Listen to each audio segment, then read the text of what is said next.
সবচেয়ে অবহেলিত এলাকা, এটা কিন্তু মানতে হবে না। কেন খারাপ বলছি, একটু সময় নিচ্ছে, মন খারাপ করেন না। উনি যদি একটু শুধু এদিকে সুনজর সুদৃষ্টিতে তাকায়, এই যে আজকে আসলাম, দুঃখ লাগে, সেই কোথায় গাড়ি রেখে আসলো, এখানে হাঁটে আসতে হয়, কোনো রাস্তা নেই, আছে কি বলুন তো দেখি? আর রাস্তাঘাট কিন্তু আমরা করে দিতে পারবো না, পারবো কি বলুন তো দেখি? হ্যাঁ হ্যাঁ হ্যাঁ, আমরা হয়তো একটু সহযোগিতা করতে পারি, গরিব দুঃখী মানুষের বা বিয়ের এগুলো সহযোগিতা করতে পারি, এতিমখানায় এতিম ছেলেবেলারা পড়তে আসছে, এখানে আমরা সহযোগিতা করতে পারি। কিন্তু রাস্তা করে দেওয়ার মতন বাজেট কিন্তু আসলে আল্লাহ পাক অত বড় তৌফিক আমাদেরকে দান করিনি।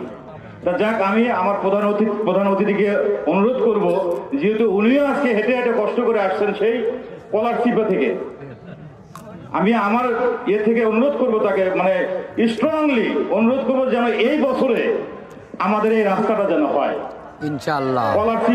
কলারশিপে থেকে এই যে এখানে তো পাকা আছে, ওই পর্যন্ত যেন এবার রাস্তাটা থাকে।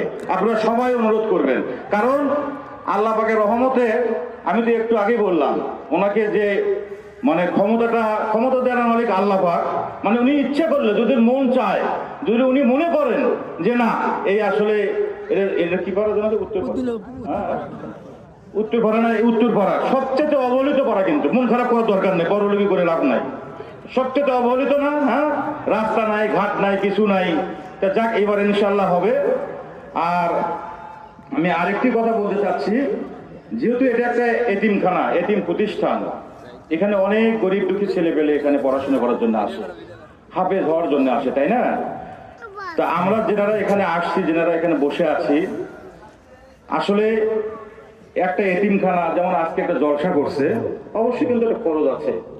তা আমি আপনাদের কাছে অনুরোধ করব, সবাই একটু বেশি বেশি করে দান করার চেষ্টা করবেন।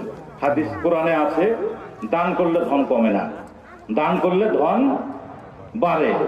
অথবা আমরা অনেকেই আছি যে ঘরের মধ্যে 20,000 টাকা রেখে আসছি, আর এখানে আসার সময় 100 টাকা নিয়ে আসছি।